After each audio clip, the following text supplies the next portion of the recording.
Hey guys, welcome back. Today we'll be doing a character called Daisy Buchanan from the novel The Great Gatsby. So, who is she? She's Nick Carraway's second cousin, Tom Buchanan's wife, and the woman that Jay Gatsby himself, the protagonist, goes crazy about and loves. She is the most popular girl in Louisville. So Daisy Faye, was her last name, grew up in a wealthy family in Louisville, Kentucky. In the American Midwest, Gatsby met her there when, as a young military officer, he was stationed at Camp Taylor, a nearby army base. Jordan Baker says that Daisy, who dressed in white and drove a white car, was by far the most popular of all the young girls in Louisville. So this is further information about Daisy's past and how you can talk about her before the beginning of the novel. She's also said to have been popular in Chicago after her marriage to Tom Buchanan. Yet, at the time of the novel's action, Daisy's social life seems rather limited, even though despite her wealth and how much money she has. And this is merely because of the people she's associated with. Now, there's something in this novel that highly focuses on Daisy's voice, and seems like everyone is obsessed with her voice, and it is just like what stands out the first for when it comes to Daisy. Daisy, who has dark shining hair, shares her name with a flower. If you didn't think about that, now there you go. And there's a clear implication that physical delicacy is part of her allure. So Nick recognizes her attractiveness. He says her face was sad and lovely with bright things in it, but there was an excitement in her voice that men who had cared for her found difficult to forget. It's what aroused men, it's her voice. So how does Nick know this? Is he perhaps one of those men who has cared for her? Might a romantic fantasy of his own lie at the back of Nick's interest in Jay Gatsby's obsessive pursuit of Daisy?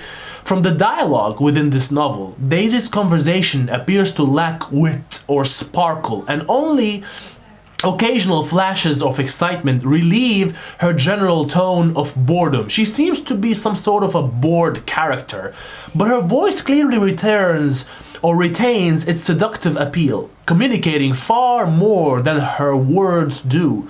Nick responds to its fluctuating feverish warmth. Now, he tells us that when Gatsby had visited her a few days after their first meeting in Louisville, she had a cold which made her voice huskier and more charming than ever. Further reference and evidence of how they're all talking about her voice and not her looks in general. And when Daisy finally attends one of Gatsby's parties and begins to sing along with the music, Nick comments on her husky, rhythmic whisper. Now, Daisy's wealth and how she got it. Now, notice that Gatsby observes her voice is full of money. Again, he's talking about her voice, but this time, not the beauty, but the terms of the fact that his or her voice is full of money and wealth. This blunt statement should alert us to the fact that since their first encounter in Louisville, Daisy's appeal for Gatsby has been laden with associations of social status and of the youth and mystery that wealth imprisons and preserves. And this is a quote.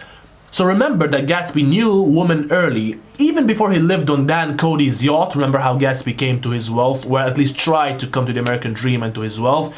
He seems to have had numerous physical relationships with women, and he was worldly in that sense. But Daisy was the first nice girl he had ever known. So in terms of this fact, we can understand that this relationship has been entered into from one party, Daisy, who is inexperienced in terms of physical attractions, while Gatsby, who has already have many physical, relationships with other women. Faye, Daisy's maiden name, suggests that she might have had Irish ancestry, which is very important to us, the Irish Leaving Cert students. But Fae is also an old English word for fairy, for the deeper meaning students who like to bulge over these. Gatsby obviously falls under her spell, but the enchantment he feels is in keeping with the life he has led with the prospector Dan Cody. Gatsby is aware of Gatsby is aware of Daisy as she's saying, or as it's been quoted by, gleaming like silver, safe and proud above the hot struggles of the poor. Now Daisy exists for him not simply as a physical presence, but as an embodiment of a way of life, given form also in her rich house. So two things so far that we can associate ourselves with, or Daisy with, are her voice and the money that she has, and the combination of both, as the quote goes. So does Gatsby really love Daisy, or does he love something that she represents? All right. Now, Daisy's maiden name, Faye, suggests Irish ancestry. Be aware that Fitzgerald, the writer of this book's own mother, Mary McQuillan, was the daughter of an Irish-American immigrant who became a wealthy wholesale grocer after fleeing the threat of starvation during the terrible famine that ravaged Ireland while under British rule between 1845 and 1852. Does this have anything to do with, you know, the fact that Daisy's last name is Faye?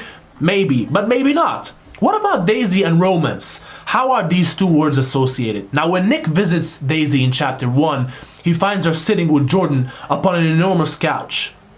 And he says they were both in white and their dresses were rippling and fluttering as if they had just been blown back in after a short flight around the house. Now, this is not the flight of two fairy-like creatures. However, Nick is comparing the couch on which they are perched with an anchored balloon of the hot air inflated kind that enables human beings to fly. Now, this strange and striking image may refer to a definition of the literary genre of romance offered by Henry James, an American writer much admired by Fitzgerald. Now, you don't have to know this unless you are really going in depth and detail in terms of A levels, for instance. The ILCs do not require you to know such details. Now, such an interpretation might also be supported by the reference to the moment Daisy fancifully compares Nick to a rose, which is kind of ironic because Daisy is a flower in terms of her name, and now she compares Nick to a rose, or when she suggests that the bird singing on their lawn is a nightingale which has arrived from Europe on an ocean liner. Right.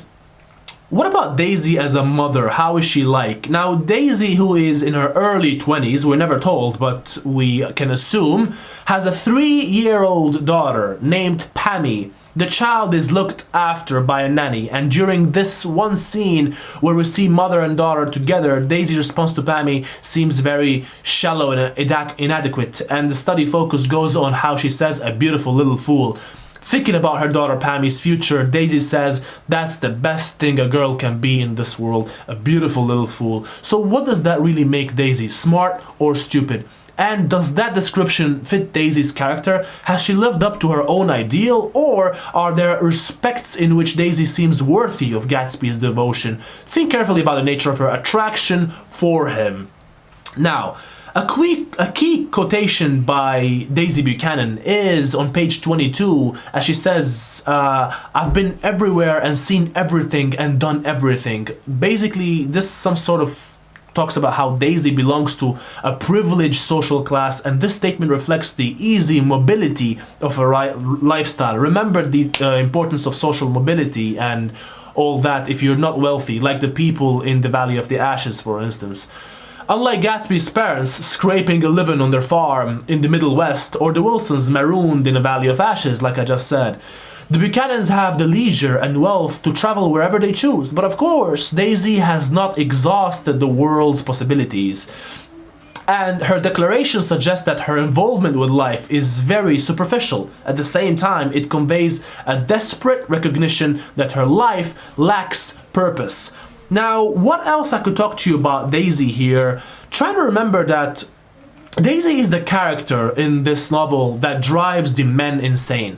Tom and Gatsby are the ones who are all over her. Now, of course, Tom wins because he's the one who stays with her at the end, despite all the attempts of Gatsby trying to be with her and coming back and doing all these lavish parties, inviting her and meeting with her at Nick's place and pulling all these strings and trying to impress her with his polo shirts, and all this together, she still remains with Nick and doesn't leave him. And even at the Plaza Hotel when they snap at each other, when Gatsby almost beats up Tom. Notice how Daisy doesn't really, choose one side, but she plays with both men, if I may use this word. She doesn't tell Tom that she doesn't love him, but she also doesn't leave Gatsby. So both of them are kind of like being played with the entire time. So does this contribute to her being smart, or to her being, just manipulative, or is she dumb, or what is it that you think it is? Also, I could say that Daisy is the main reason, or one of the main reasons for Gatsby's death, as how he kills, or how she kills Myrtle by driving over her, and then how he pretends to be the one who did that just to save her life. She doesn't, come forward with the fact that she's the one who did it, but she just lets it go, and as a result, Wilson kills Gatsby, and she ends up alive. He's dead, long gone. It's a tragic novel because of Daisy. Think about all these things that happen and how Daisy is responsible for almost all these miserable acts, all this depressive life that happens or that occurs to Jay Gatsby himself. Anyway, guys, this is it for Daisy Buchanan. If there are any further questions, please do not hesitate to let me know. Thank you very much and have a good day.